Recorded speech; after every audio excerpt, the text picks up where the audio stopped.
HPP-nya akhirnya 40%, which is ini masih under our threshold.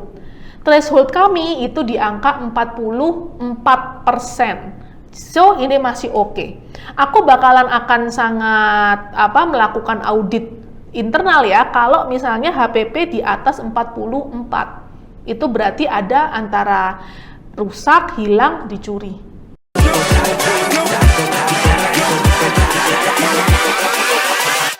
Hold up.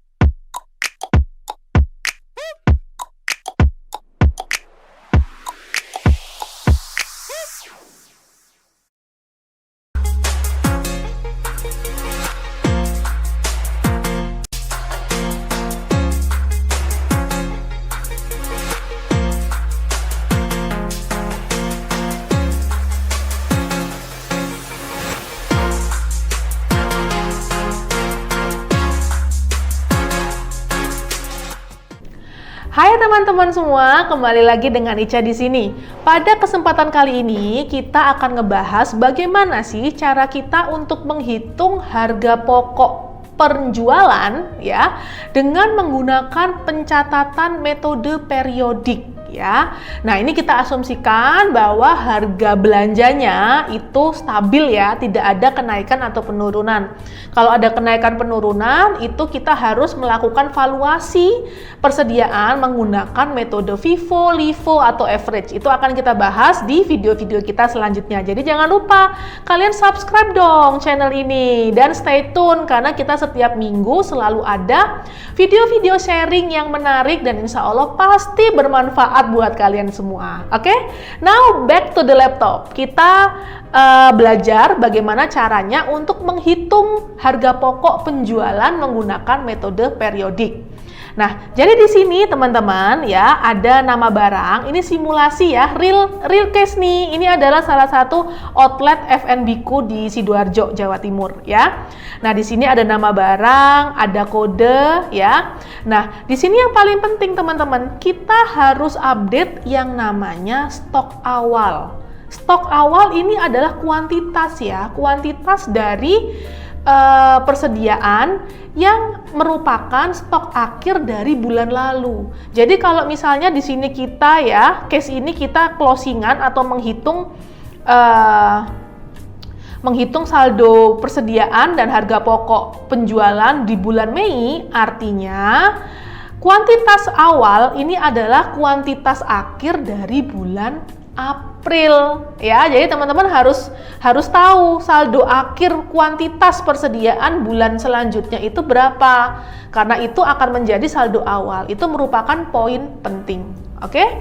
Nah, lalu di sini adalah harganya ya. Harga itu kita stabil ya, karena kita ngambil barang di prinsipal bukan di pasar bebas, jadi harganya selalu stabil. Paling kalau ada kenaikan itu setahun sekali setiap awal tahun ya. Nah, lalu di sini ada saldo awal ya. Saldo awal dari mana? Kita ambil dari total stok awal dikali dengan harga per satuan ya. Nah, stok awalnya ini kita ada dua tempat ya, ada di outlet dan ada di gudang utama ya, karena memang kita punya gudang utama. Oke?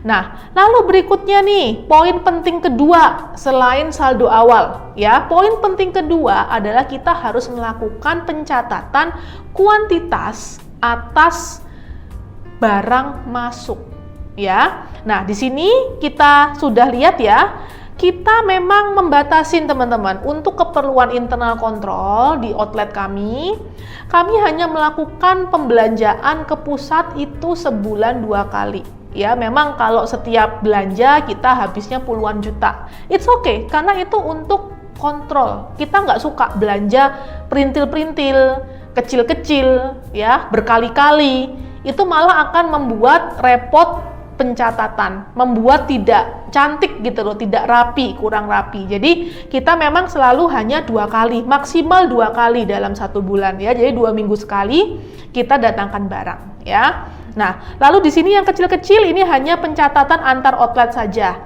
ya. Kita ada kebetulan 4 outlet yang lainnya. Dan kalau misalnya si LIPO ini kekurangan stok gitu ya, kita ambil atau kita beli, bukan pinjem ya, tapi beli. Jadi nanti LIPO bayar ke outlet yang diambil stoknya gitu ya. Dan ini kita udah catat masuk. Sehingga kita tahu deh total barang masuk selama bulan Mei adalah sekian ya. Nah, lalu kita poin penting yang ketiga adalah berapa barang yang keluar. Keluar ini untuk apa? Biasanya transaksi antar outlet, misalnya outlet A itu kehabisan beli barang dari Lipo, outlet B kehabisan juga itu beli barang dari Lipo dan seterusnya gitu ya. Nah, ini kita udah dapat totalnya berapa untuk barang keluar. Dan poin penting yang keempat adalah saldo akhir per tanggal 31 Mei. Stok opnam. Jadi akuntanku selalu setiap tanggal 31 maksimal tanggal 1 itu melakukan stok opnam di outlet. Jadi benar-benar dihitung fisik nih ya, masing-masing dari nama persediaannya ini ya. Nah, lalu setelah 4 poin tadi udah kita dapatkan infonya. Yang pertama apa teman-teman tadi? Saldo awal ya. Yang kedua apa? Total pembelanjaan.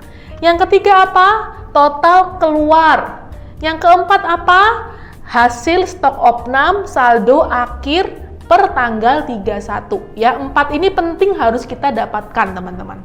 Nah, selanjutnya kita langsung hitung deh yang terpakai gitu ya. Yang terpakai ini secara otomatis harus kita biayakan ke harga pokok penjualan gitu.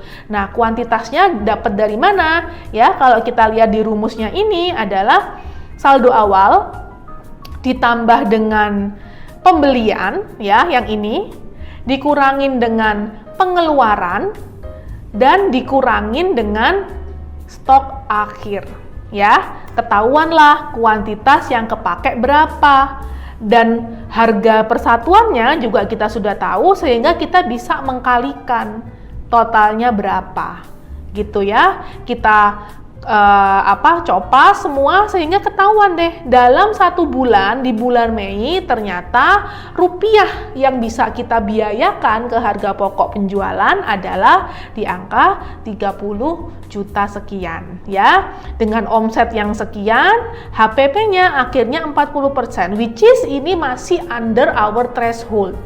Threshold kami itu di angka 44%. So, ini masih oke. Aku bakalan akan sangat melakukan audit internal ya, kalau misalnya HPP di atas 44. Itu berarti ada antara rusak, hilang, dicuri. Gitu ya, atau anak-anak human error. Itu harus kita evaluasi. Makanya untuk realisasi harga pokok penjualan terhadap omset ini kita selalu evaluasi setiap akhir bulan. Gitu ya. Semoga bermanfaat teman-teman. Kalau kalian kepingin punya template ini, kalian bisa dapetin, kunjungin aja Instagram kami @accountinghack. Di situ kita ada e-course teman-teman, namanya Jago Membuat Laporan Keuangan. Nah, di situ template ini termasuk di perusahaan dagang. Jadi di sana kita praktekin ke kalian beserta template-nya Excel, semua kita akan kasih ke audiens ya. Perusahaan jasa, perusahaan dagang, dan perusahaan manufaktur. Tata caranya, step by step untuk ngebuat laporan keuangan yang benar. Oke, semoga video ini bermanfaat. Jangan lupa di-share kalau memang kalian merasa ini bermanfaat untuk peningkatan skill kalian. Sampai ketemu di video selanjutnya. Bye-bye.